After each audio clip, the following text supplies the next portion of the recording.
제가 지금까지 유튜브를 운영하며 여러 컨텐츠들을 만들어 왔습니다. 명탐정 콘에 나오는 인물들의 TMI 알아보기, 왓이프, 원피스 외 여러 애니들의 밈을 알아보기 등등 정말 많은 컨텐츠들을 만들어 왔죠. 솔직히 제가 만든 모든 컨텐츠들을 열심히 만들었고 아쉽게 조회수가 안 나오더라도 영상을 만든 것에 후회는 없었습니다. 그런데 딱 한 가지 컨텐츠만은 조금 후회가 되는 게 있습니다. 때는 3년 전쯤 그냥 개그로 하인성이 남도희를 좋아하는 게 아닐까 하는 생각에 하인성이 남도희를 좋아했다면 어땠을까 하는 느낌의 영상을 만들었죠. 근데 그게 반응이 은근히 좋아서 1절, 2절, 3절을 하다 보니까 키드코와 아카하무라는 시면의 끝자락을 만들어내고 말았죠. 저런 시면의 끝자락의 영상을 만들다 보니까 왜 남자인 내가 남자끼리 연애할 것 같은 영상을 만들어야 하는 거지? 라는 생각이 들어서 현타도 좀 오고 가끔씩 유튜브 생방 켜서 구독자들이랑 대화 나눠보니까 저 키드코 영상이랑 아카하무 영상 보고 BL에 빠졌다 라는 사람들도 있는 걸 알아버려가지고 이건 해로운 컨텐츠다 라는 생각이 들어서 그 후로 잘 만들지 않았죠. 그런데 몇 년 동안 이 해로운 컨텐츠를 그리워하는 분들이 꽤나 있는 것 같아서 그런 분들을 위해 오랜만에 한번 만들어 보려고 합니다. 오늘 해볼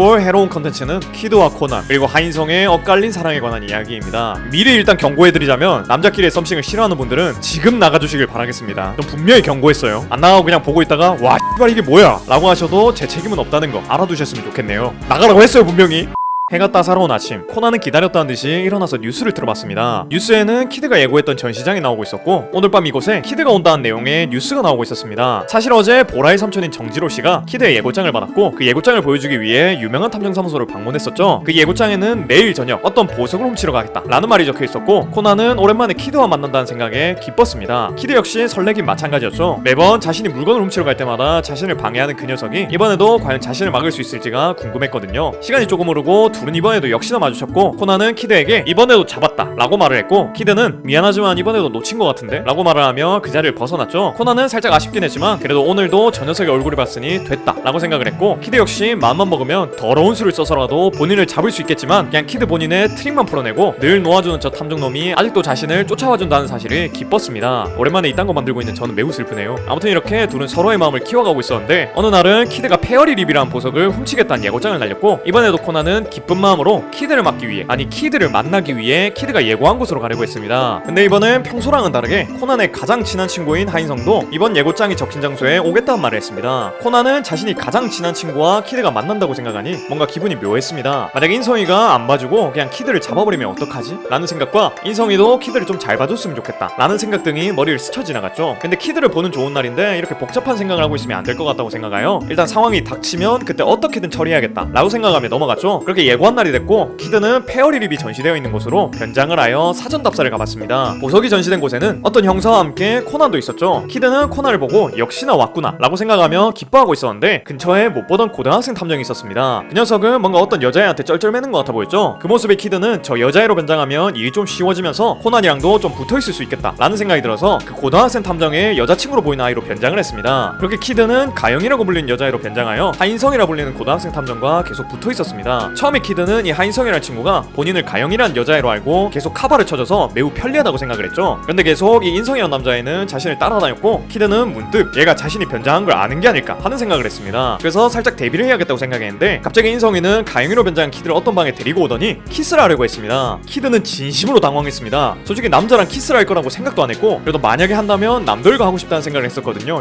이발. 그때 갑자기 코난이 들어와서 둘의 키스를 막았고 키드는 코난이 막아줘서 고맙다는 생각을 했습니다. 사실 코난은 진작에 키드가 가영이로 변장한 걸 알고 있었고 뭔가 가영이처럼 행동을 하는 키드가 귀여워서 그냥 정체를 안 밝히고 보고만 있었던 거였습니다. 그리고 인성이도 그걸 알고 가영이를 따라다니고 있다고 생각을 했죠. 그런데 갑자기 둘이 어디론가로 가길래 코난은 문득 불안해졌고 둘을 따라 들어가 봤더니 인성이가 가영이에게 키드에게 키스를 하려고 있던 거였죠. 코난은 순간 진심으로 화가 났습니다. 저 입술은 내 건데. 진짜 대사 듣기 죽같이 힘드네요. 아무튼 화가 났지만 이 상황에서 화를 내면 이상한 분위기가 될 것 같았기 때문에 그냥 둘을 떼어 넣는 것에만 만족을 했습니다. 그리고 나중에 슬쩍 키드에게 무슨 일이 있었던 거냐고 물어보려고 했죠. 그렇게 밤이 되고 모두가 잠든 것 같았을 때 코난은 키드에게 다가가려고 했습니다. 하지만 키드는 이미 자리에 없는 상태였죠. 코난은 키드가 보석을 훔치러 갔다고 생각하여 모두를 깨우고 경찰들과 함께 보석이 있는 장소로 갔습니다. 역시나 키드는 보석이 있는 장소에 나타났고 보석을 들고 사라져버렸습니다. 키드가 말없이 보석을 들고 달아나는 건 늘 있는 일이었지만 코난은 이번엔 뭔가 서운했습니다. 자신이 없던 사이에 다른 사람과 키스를 할 뻔했던 걸로 대화를 하고 싶었는데 그렇게 도망가버린 키드에게 좀 섭섭할 수밖에 없었죠. 한편 인성이는 조금 혼란스러운 상태였습니다. 자신이 가영이라고 생각했던 여자가 사실은 키드 키드였고 자신은 그런 키드에게 키스할 뻔했다 라는 사실이 많이 혼란스러웠죠. 사실 인성이는 도희가 미란이랑 키스를 했다는 소식을 듣고 본인도 가영이와 키스를 하고 싶다는 생각을 하고 있었습니다. 그런데 지금까지 부끄럽기도 하고 타이밍도 안 나서 계속 가영이와 키스하는 걸 미루고 있다가 그날따라 너무 가영이가 귀여워 보이고 적극적이어서 그렇게 큰 용기를 냈던 거였죠. 그런데 그렇게 귀여워 보였던 가영이가 사실 가영이가 아닌 남자인 키드였다는 게 인성이는 혼란스러울 밖에 없었습니다. 인성이 본인의 마음을 흔든 게 가영이도 아니고 다른 여자도 아닌 남자인 키드였으니까요. 인성이는 다시 한번 키드를 본다면 자신의 마음이 확실해지지 않을까 하는 생각을 했고 언젠가 키드가 다시 나타나기를 기다렸습니다. 그렇게 며칠 뒤 키드가 어떤 가문의 검을 훔치러 가겠다 라는 예고장을 남겼습니다. 인성이는 드디어 때가 왔다 라고 생각하며 이번에 키드를 다시 봐가지고 자신의 마음을 확실히 알고 싶다라는 생각을 했습니다. 그래서 인성이는 키드 사건에 늘 관련이 있는 코난에게 이번에 자신도 키드를 막아보고 싶다 라고 말하며 자신을 좀 끼워달라고 말을 했죠. 코난은 그때 페어리 립 사건 이후로 갑자기 인성이가 키드 사건에 연관되고 싶어 한다는 사실이 좀 당황스러웠습니다. 그래서 코난은 왜 갑자기 키드 사건에 관심이 생긴 거냐고 물어봤고 인성이는 살짝 멈칫하더니 저번에 내가 그놈한테 속은 것 때문에 복수하고 싶어서 그런 거다 라고 말을 했습니다. 코난은 뭔가 꺼림직했지만 설마 하는 마음으로 인성이와 협력하기로 했습니다. 그렇게 키드가 오기로 한 당일날이 되었고 키드는 자신이 예고한 검을 훔치기 위해 현장으로 갔습니다. 그런데 갔더니만 저번에 자신에게 입맞춤을 하려고 했던 하인성이란 녀석이 있었죠. 솔직히 그날 사건 이후로 혼란스러웠던 건 인성이뿐만이 아니었습니다. 키드는 사실 그날 입맞춤을 당할 뻔하기 전에도 인성이가 가영이로 변장한 키드를 챙겨주는 모습을 보며 이 녀석 좋은 녀석이다 라는 생각을 하고 있었습니다. 이런 생각을 하고 있었는데 하필 키스를 할 뻔해가지고 더 마음이 복잡한 상태였거든요. 하지만 자신에겐 코난이자 남도일이 있으니 빠르게 잊어야겠다고 생각을 했고 앞으로 만날 일이 없으니까 자연스레 잊혀질 거라고 생각했습니다. 그런데 이렇게 갑자기 만나게 될 줄은 몰랐어서 키드는 좀 당황할 수밖에 없었죠. 그래서 충분히 잘 빠져나갈 수 있는 상황이었지만 바로 자신의 정체를 들키게 됐고 칼을 든 채 쫓기게 됩니다. 이렇게 예상 못한 상황이 벌어지긴 했지만 도둑생활 짬밥이 있던 키드는 추격자들을 뿌리치고 옥상으로 올라오게 됩니다. 키드는 이제 돌아가서 마음을 추스리자 라고 생각하고 있었는데 갑자기 저택의 유리벽을 부수며 오토바이를 탄 인성이가 나타났습니다. 인성이는 오토바이에서 내리자마자 칼을 꺼내며 키드와 대결을 했습니다. 그 과정에서 둘은 서로의 얼굴을 굉장히 가깝게 마주보게 되죠. 둘이 이렇게 가까운 거리에서 서로를 본 건 그날 키스를 할 뻔 이후로 처음이었습니다. 둘은 잠시 동안 그렇게 바라보고 있다가 칼을 뗐고 인성이는 정확하게 키드의 얼굴을 보고 싶어서 칼로 그의 모자를 벗겨봤습니다. 인성이는 그의 얼굴을 보고 놀랐고 키드는 자신의 맨 얼굴을 보여줬다는 사실이 부끄러워서 바로 달아나 버립니다. 인성이는 아까 얼굴을 가까이서 봤을 때 그리고 키드의 맨 얼굴을 보고 난 뒤 자신의 감정을 확실하게 알게 됐습니다. 그래서 이제 자신의 마음을 키드에게 전해야겠다는 생각을 했죠. 그리고 이 모든 장면들을 코난이 멀리서 지켜보고 있었습니다. 코난은 뭔가 불안한 기분이 들었고 혹시나 해서 인성에게 다가가지고 무슨 일이 있었던 거냐고 물어봤습니다. 인성이는 잠깐 조용히 있더니 아무 일 없었다는 식으로 말하고는 돌아가려고 했습니다. 코난은 그런 인성이를 붙잡았고 인성이에게 혹시 키드에게 딴맘을 품은 거냐고 그러면 안 된다고 말했습니다. 인성이는 그 말에 살짝 화가 나서 왜 그러면 안 되냐고 물어봤습니다. 코난은 사실 인성이 입에서 그런 거 아니다 라는 말이 나오기를 원했는데 이렇게 당당하게 나오자 말문이 막혔습니다. 인성이의 저 질문에 넌 탐정이고 걔는 도둑이니까 절대 있어서는 안 되는 관계다 라고 말해버리면 그건 코난 본인에게도 돌아오는 말이었으니까요. 인성이는 코난이 말문이 막혀서 가만히 있자 뭔가 알 것 같다는 생각이 들었습니다. 분명 도일의 실력 정도면 키드를 분명 한 번쯤은 잡았을 건데 왜 못 잡았는지 아니 왜 안 잡았는지를 이제서야 알 것 같았죠. 인성이는 코난에게 키드를 늦게 잡는 쪽이 양보하는 걸로 하자 라는 말을 하고는 코난을 남겨두고 떠나갔습니다. 코난 지금까지 본인만 키드를 좋아하는 줄 알았는데 예상도 못한 경쟁자가 나타나서 당황스러우면서도 조급해졌습니다. 진짜 개같네요. 이 시각 키드는 혼란스러운 머릿속을 정리 중이었습니다. 자신 분명 코난에게 그런 감정이 있는 줄 알았는데 최근에 나타난 인성이란 놈이 너무 훅 치고 들어와서 마음이 복잡한 상황이었습니다. 아까 칼을 맞대며 인성이와 얼굴이 가까워졌을 때 키드는 살짝 얼굴이 붉어졌었습니다. 진짜 이게 맞나라는 생각을 하면서 대본 쓰고 있습니다. 이런 감정을 코난 이외의 남자에게 느낄 줄은 몰랐어서 키드는 많이 혼란스러웠습니다. 그리고 키드는 뭔가 이렇게 자신이 둘 사이에서 갈팡질팡하면 둘 모두에게 상처를 입힐 거라고 생각했고 다음에 만날 땐 누군가 한 명을 결정해야겠다 라고 생각을 했죠. 과연 키드는 둘 중 누구를 선택하게 될까요? 진짜 정말 개같았던 하인성 키드 코난의 삼각관계는 여기까지였습니다.